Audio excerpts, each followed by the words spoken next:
Olá pessoal, tudo bem com vocês? Espero que estejam ótimos. Hoje nós vamos fazer aqui uma revisão de conteúdos, fazendo a correção da prova sobre o realismo e naturalismo, para que vocês tenham condições de refazê-la, né? Refazê-la não, né? De fazer a recuperação que vou enviar para vocês, para que recuperem as notas aí do terceiro trimestre. Se alguém ainda tiver dúvidas, eu acho que vale muito a pena voltar nas aulas que eu passei, que tem um conteúdo mais completo, prestar bastante atenção, fazer anotações, e eu tenho certeza que terão condições de tirar uma boa nota, porque a avaliação é feita a partir dos conteúdos que eu passo nas aulas, né? Então, não tem nada além daquilo. Então, vale a pena voltar lá para quem não foi muito bem. Mas, vamos lá, dar uma olhada, então, nas perguntas. Então, aqui, gente, nós temos que ter uma... fazer, né, na verdade, a verificação de cada uma das afirmações se são verdadeiras ou não. Vamos lá, então. Número 1. Segundo a Revolução Industrial, o cientificismo, o progresso tecnológico, o socialismo utópico, a filosofia positivista de Auguste Comte e o evolucionismo formam o contexto sociopolítico, econômico, filosófico, científico em que se desenvolveu a estética realista. Totalmente verdade. Tá? Ela se desenvolve justamente nesse contexto da Segunda Revolução Industrial, e essas teorias todas que começam a surgir na Europa vão influenciar muito o pensamento dos artistas realistas. Né? Todas essas estão colocadas aqui, o cientificismo, o socialismo utópico, além do utópico, o socialismo científico também. Né? Aqui nós temos o socialismo utópico de Proudhon, né? Mas tem o socialismo científico de Marx e Engels, a filosofia positivista do Comte, o evolucionismo de Darwin, né, são algumas das teorias que vão aí embasar os artistas realistas. Não só os realistas, os naturalistas também são influenciados por essas teorias, mas enfim, essa afirmação está correta. Número 2. O escritor realista acerca-se dos objetos e das pessoas de modo pessoal, apoiando-se na intuição e nos sentimentos. Veja, ele vai falar sobre as questões que ele está tratando na sua obra de uma maneira sentimental, intuitiva? Não. Né? Ele quer justamente romper com essa visão de literatura, uma visão de uma literatura que seja muito subjetiva, né? Que seja cheia de sentimentos. Pelo contrário da intuição, eles querem algo mais científico, algo mais objetivo. Então a número 2 está errada. Número 3. Os maiores representantes da estética realista naturalista do Brasil foram Machado de Assis, Aloysio Azevedo e Raul Pompeia. Está corretíssimo. Número 4, poderíamos citar como característica da estética realista o individualismo, a linguagem erudita e a visão fantasiosa da sociedade. Errado também. Veja, o individualismo aqui não está presente. Isso estava muito lá no romantismo. Né? No romantismo era muito individual, muito subjetivo, muito na visão do indivíduo. Aqui eles já querem uma visão mais generalista, uma visão mais global, digamos assim. Eles olham para questões da humanidade e não do indivíduo. Eles colocam personagens que representam, sim, né, pessoas que são aí, fazem parte de um todo. No realismo, a burguesia e suas hipocrisias, as suas contradições, e no naturalismo, principalmente as classes mais pobres. A linguagem erudita também não faz parte aqui dessa estética, porque a linguagem erudita afastaria as pessoas, né, do que eles realmente queriam. Eles queriam popularizar essas ideias. Então eles faziam uma linguagem muito popular. É óbvio que hoje, no século XXI, se nós pegamos lá um livro do Machado de Assis para ler, vai parecer que é uma linguagem super rebuscada. Mas pensem, né, que a gente está falando do final do século XIX, e aí, naquele momento, naquele contexto social, aquela linguagem era considerada uma linguagem popular. E visão fantasiosa, é óbvio que não. Né? Eles queriam muito, ao contrário disso, uma visão realista, que se aproximasse da realidade objetiva das pessoas e da sociedade como um todo. Tá bom? Então, vimos então que a número 1 está correta e a número 3. Então, 1 e 3. Leia as características abaixo. 1. Mostra a realidade exterior, mas preocupa-se principalmente com a realidade interior das personagens. Então, aqui a gente está falando de características próprias do realismo, tá? preocupa-se principalmente com a realidade interior das personagens. Verdadeiro, tá? Gente, o realismo, ele vai ter muito essa questão de explorar a psique humana, né? Então ele quer colocar muito a evolução psicológica, os sentimentos, os pensamentos, né? Porque aí eles têm uma grande influência também dessa área da psicologia que começa a surgir, né? Da psicanálise, e eles vão trazer isso para a sua literatura. Então ele mostra a realidade exterior, sim, né? Ele quer mostrar esse contexto histórico e social que está ali naquele cenário da narrativa, mas ele vai se preocupar principalmente aí com o indivíduo, personagem, né, e as suas emoções. Por quê? É a partir dessa análise psicológica que eles conseguem denunciar as hipocrisias. Então, a número 1 está correta. É direto na interpretação, expõe conclusões. Geralmente não. Tá? Então, não é uma característica própria do realismo isso aqui. Por quê? Eles não vão dar uma interpretação direta. Pelo contrário, eles vão deixar aí no ar muita coisa, porque o leitor passa a refletir, para que o leitor analise aquilo e pense, bom, será que é isso que aconteceu? Será que foi aquilo? O que está acontecendo? Né? O leitor é quem vai complementar o sentido das narrativas escritas aí pelos autores realistas. Então, aqui, número 2 está incorreta. Número 3, retrata personagens geralmente pertencentes à classe burguesa dominante. Corretíssimo, né? A número 3 tem tudo a ver com o realismo, que ele vai fazer justamente isso, um retrato da burguesia. Número 4, é indireto na interpretação, exatamente, né? Então aqui é número 1, número 3 e número 4. Número 3. Assinale a alternativa que contém a afirmação correta sobre o naturalismo no Brasil. Letra A. O naturalismo, por seus princípios científicos, considerava as narrativas literárias exemplos de demonstração de teses e ideias sobre a sociedade e o homem. Está correto isso, gente? Bom, vamos ler as demais. O naturalismo usou elementos da natureza selvagem do Brasil do século XIX para defender teses sobre os defeitos da cultura primitiva. Gente, aqui é óbvio que está errado, né? O naturalismo, ele vai pegar justamente essa realidade da pobreza, da miséria, dos efeitos de uma sociedade de classes, né, para expor isso, para escancarar. E é naturalismo porque ele vai se basear principalmente aí no determinismo de Taine, né? Esse determinismo que fala que as pessoas agem porque agem por conta do meio em que estão inseridas, da sua herança genética, cultural, étnica, né, e da realidade daquele momento, daquele contexto histórico que estão vivendo, tá bom? Então, esse determinismo traz muito essa questão. E o naturalismo, então, vem por conta disso e também por conta aí da questão do homem-animal, né? A zoomorficação dos personagens que agem como animais, que fazem coisas, não da maneira fantasiosa, né? Mas da forma de retratar, muitas vezes a cena que se constrói parecem realmente bichos ali, no meio daquela sujeira, no meio de um ambiente muito pobre, sujo, né? Eles exageram muito nessa parte. Não é um exagero, na verdade, né?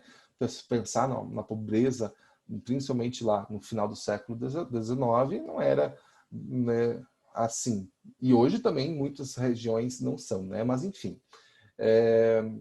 E essas são as principais características do naturalismo. Então não tem nada a ver com elementos da natureza selvagem, não tem nada a ver com cultura primitiva. Então vamos eliminar a letra B.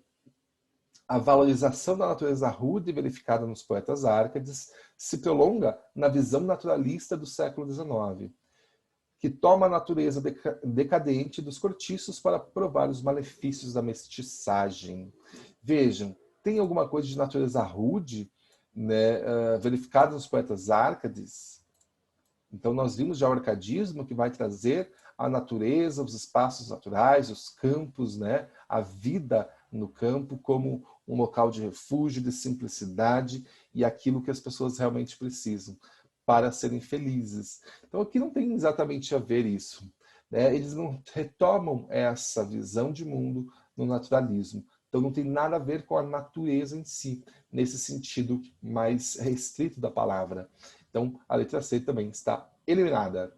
O naturalismo no Brasil esteve sempre ligado à beleza das paisagens das cidades e do interior do Brasil. Não tem nada de beleza de paisagens. Pelo contrário, o naturalismo busca explorar aquilo que é mais esquecido na sociedade, que é deixado de lado, que não tem acesso a realmente paisagens bonitas na cidade ou no interior. Tá? Então, é muito pelo contrário, a letra D está eliminada. Letra E. O naturalismo do século XIX no Brasil difundiu na literatura uma linguagem científica e hermética, fazendo com que os textos literários fossem lidos apenas por intelectuais. Pelo contrário, acabamos de falar sobre isso na primeira questão. A linguagem utilizada tanto no naturalismo quanto no realismo, mas ainda mais no naturalismo, é uma linguagem muito popular e chega inclusive a ter termos vulgares, né, termos de baixo calão, porque o naturalismo queria realmente expressar aquilo que vinha do povo, né? Então não era feito apenas para intelectuais. Então, obviamente, né, que é a letra A. Então, eles tinham seus princípios científicos e consideravam as narrativas literárias exemplos de demonstração de teses e ideias sobre a sociedade e o homem. Então, os romances de teses, que existem tanto no naturalismo quanto no realismo, são justamente para pegar essas teorias todas que embasam esses autores e tentar comprovar ali que essas teorias realmente funcionam, pelo menos dentro do contexto literário. Ok? Então, é essa a alternativa correta. Número 4. Leia o seguinte fragmento. E naquela terra encharcada e fumegante, naquela umidade quente e lodosa, começou a minhocar e esfervilhar, a crescer um mundo, uma coisa viva, uma geração que parecia brotar espontânea, ali mesmo, naquele lameiro, a multiplicar-se como larvas no esterco. O fragmento do Cortiço, romance da Luísa Azevedo, apresenta uma característica fundamental do naturalismo. Qual? Uma compreensão psicológica do homem. Gente, vamos lembrar que essa compreensão psicológica ela está presente no realismo, que vai explorar a questão psicológica da burguesia para denunciar a sua hipocrisia, né? Para colocar explícita a crítica que ele quer fazer à burguesia. Já que no naturalismo não é bem a compreensão psicológica. Uma compreensão biológica do mundo, aqui é exatamente, tá? Nem vou perder tempo com os demais para a gente ser mais rápido. Obviamente que é uma compreensão biológica do mundo, né? O naturalismo traz essa questão biológica de colocar todos os seres vivos, não vou dizer todos os seres vivos, mas todos os animais, inclusive os seres humanos, como iguais em determinados aspectos. Tá? Então, eles tentam trazer essa questão, principalmente da raça, da hereditariedade, da etnia das pessoas. Né? Isso tudo faz parte dessa compreensão biológica. Então, eles vão trazer muito dessas descrições com animais, que dão essas visões muito grotescas da realidade. Tá bom? Aí, logicamente, que idealista não vai ser, né? A gente já falou ali em cima que não tem nada de idealista, pelo contrário, é muito objetivo. Uma concepção religiosa, óbvio que não, e sentimental também não. O cientificismo comunicou feitio próprio ao realismo e naturalismo. Assinale a alternativa que não apresenta o cientista e a respectiva teoria científica-filosófica correspondentes à época daquele movimento literário. Vamos lá, letra A. Darwin, teoria da evolução das espécies e sua revolução biológica. Corretíssimo, né? Darwin é o que vai desenvolver a teoria da evolução das espécies, ele tem aí uma grande importância para a estética realista naturalista. Comte, com a teoria positivista, defende a ideia de que conhecimento científico é a única forma de conhecimento verdadeiro. Está correto também. O Taine, teoria do determinismo, ação das personagens como produto do meio, momento e raça. Né? É o que eu já falei aqui para vocês umas 3 vezes. Então está correto. Marx, teoria do socialismo científico, a qual aduz que a sociedade é naturalmente dividida em castas imutáveis. Não, né, gente? Sabemos que Marx não fala que as classes, aqui no caso castas, são imutáveis. Pelo contrário, ele fala justamente quando ele formula a sua teoria do socialismo científico, é justamente mostrando que as sociedades naturalmente vão modificando a luta de classes dela, porque as classes vão gerando esses conflitos, estão, né, nessas contradições da realidade imposta e que elas vão naturalmente se modificando, passando aí por todos os modelos de sociedade que nós já tivemos na humanidade. Então, não são castas imutáveis. Então, a incorreta é a letra D. 6. Assinale a alternativa incorreta sobre a prosa naturalista.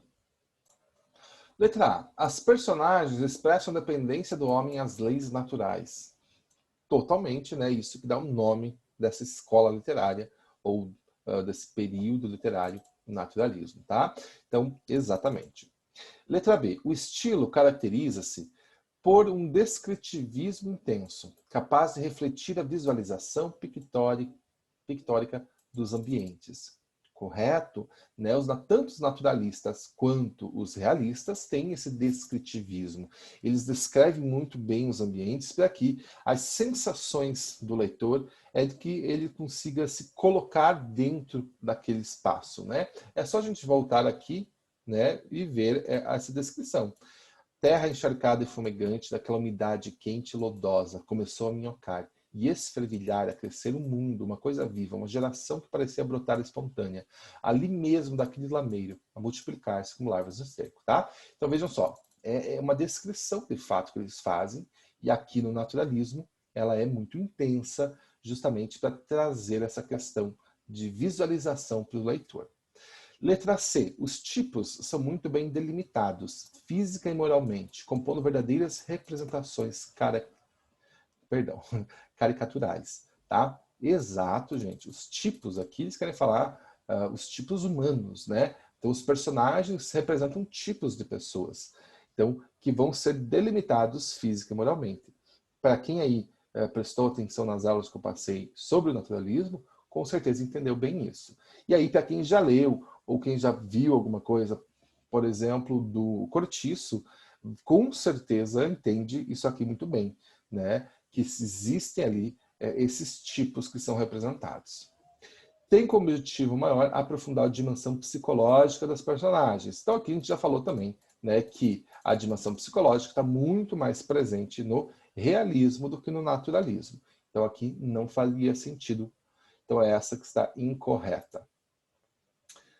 7. Sobre a literatura realista e naturalista, é incorreto afirmar. Vamos lá? Teve início na Europa com a publicação do romance Madame Bovary, em 1857, de Gustave Flaubert, e do romance naturalista, né? Eu nem vou me arriscar a falar em francês, né? Mas seria algo como Thérèse Raquin, né? Do Émile Zola. Então, está correto, né? São as obras que iniciaram esses movimentos, o realismo e o naturalismo na Europa. Em comum, realismo e naturalismo apresentam os seguintes aspectos: combate ao romantismo, ok, verdade; o resgate do objetivismo na literatura, ok, verdade; e o gosto pelas descrições, verdade também. Tá? Então aqui nós vamos ter uma alternativa correta. Entre as principais características do naturalismo estão personagens planas, de pensamentos e ações previsíveis, individualismo, subjetivismo, linguagem culta permeada por metáforas. Obviamente que não. Nós não temos aqui personagens planas. Quando a gente fala de personagem plana, gente, é aquele personagem taxado como bonzinho, ou como vilão, ou como isso, ou como aquilo. Tá? E aí, no realismo e no naturalismo, essa concepção de indivíduo não existe. Eles entendem que o ser humano se molda a partir das suas experiências, se modifica, né, que pode ser bom para um, ruim para outro. Então, essa concepção de um personagem plano não existe. Pelo contrário, é o que a gente chama de personagem esférico, né? Esse personagem que é real, que tem vários sentimentos, que tem várias posturas diferentes, que tem suas contradições, que age às vezes a favor de um, ao contrário de outro, que pode ser bem visto por um e mal visto por outro, tá? Então não tem essa concepção de personagem plana, e sim personagens esféricos. De pensamentos e ações previsíveis.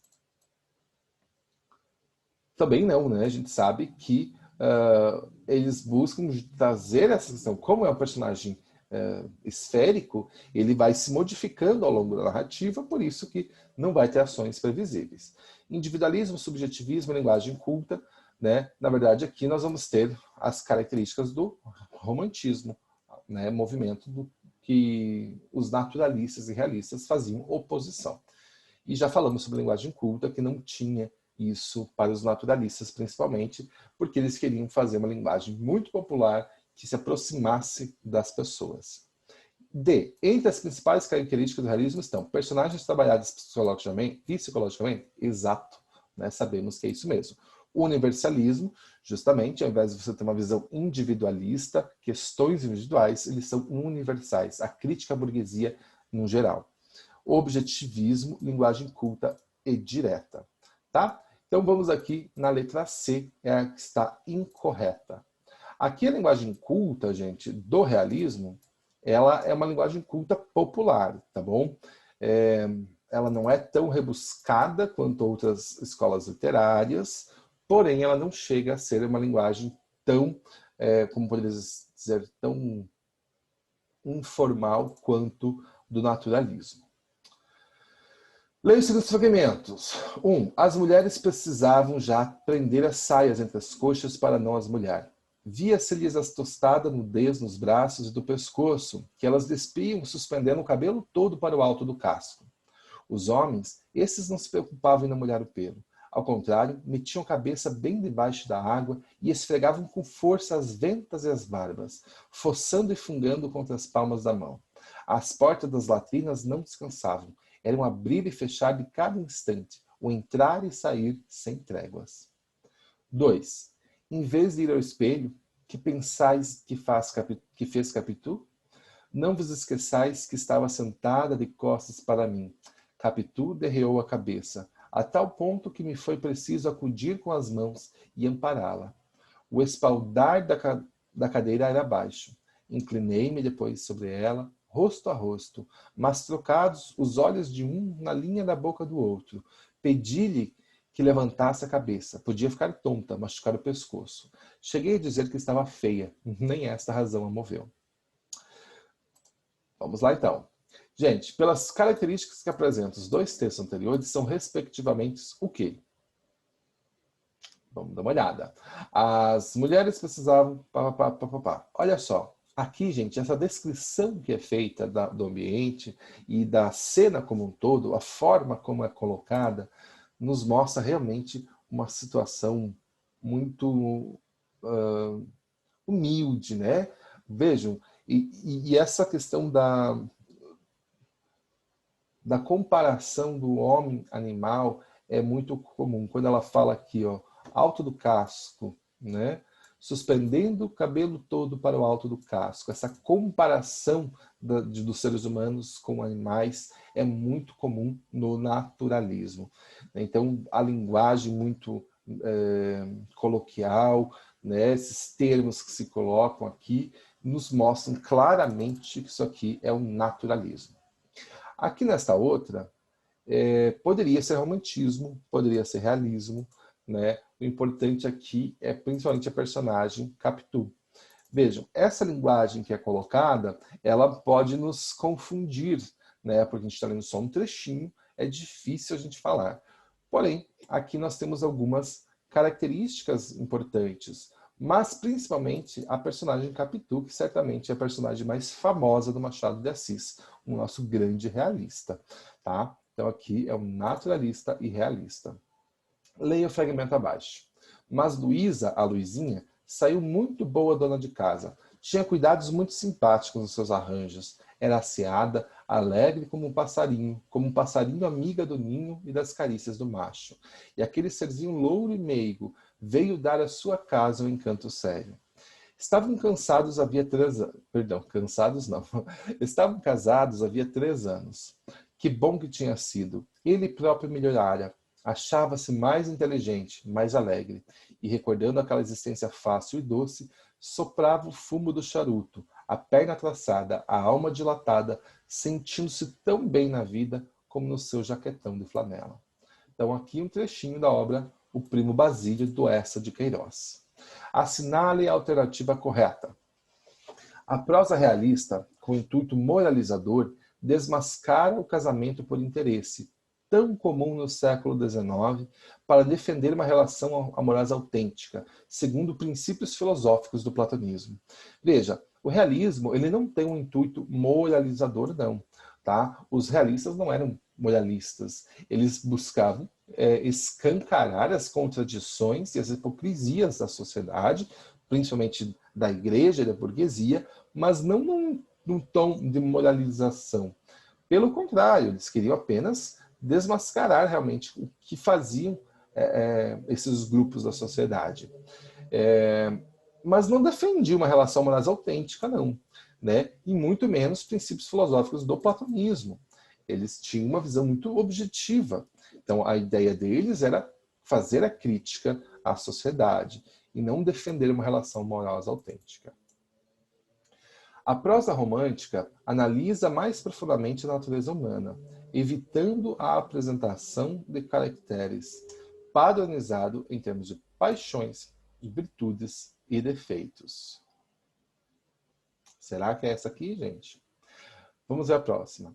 A prosa realista põe em cena personagens tipificados que, metamorfoseados em heróis valorosos, correspondem à expressão da consciência e valores coletivos. Vejam só, gente. Heróis valorosos, será, gente? Consciência e valores coletivos? Não é isso que o realismo faz. Né? Aqui é, obviamente, algo muito mais próximo do que era feito no romantismo, que tinha, em alguns momentos, pelo menos, essa questão do herói valoroso, né? Do personagem cheio de valores, que era realmente pensado como o herói daquela história, né? E que traziam consciência e valores coletivos. O realismo não vai fazer esse tipo de construção literária. A prosa realista, apoiando-se em teorias cientificistas do século XIX, empreende a análise de instituições burguesas, como o casamento, por exemplo, denunciando as bases frágeis dessa união. Gente, vamos ver a última. A prosa romântica recria o passado histórico com o intuito de ironizar os mitos nacionais. A gente já viu, né, que no romantismo eles não faziam isso, eles resgatavam o passado histórico justamente para valorizar a pátria e não para ironizar os mitos nacionais. Então aqui, obviamente, a gente quer a letra D, né? A letra D que faz a análise das instituições burguesas e vai fazer a crítica, denunciando as hipocrisias, denunciando esse falso moralismo colocado por essa classe. Tá? Então é a letra D. No romance O Cortiço, a Luísa Isabel estabelece uma forte ligação entre o meio em que vivem os personagens e sua vida material, moral e psicológica. Tal relação apoia-se nos princípios. Vamos lá, gente. Ó, no Cortiço, o que nós vamos ter? Uma ligação entre o meio e a vida material, moral e psicológica. É o livre-arbítrio religioso, gente? Não, né? É o determinismo científico? Obviamente, né? A gente já falou aqui várias vezes. Então, não vou continuar aqui, porque é o determinismo científico de Taine, que embasa o naturalismo. Tá, então, finalizamos aqui a correção dessa avaliação. Já vou mandar para vocês a recuperação desse conteúdo. Espero que vocês tenham entendido um pouco mais. Para aqueles que tiraram nota baixa, que vão querer fazer a recuperação, gente, vale a pena. Se você não conseguiu entender tão bem essa explicação aqui, nessa correção da avaliação, voltar nas nossas aulas e prestar bastante atenção fazendo anotações, tá bom? Então, gente, ficamos por aqui. Até a nossa próxima aula.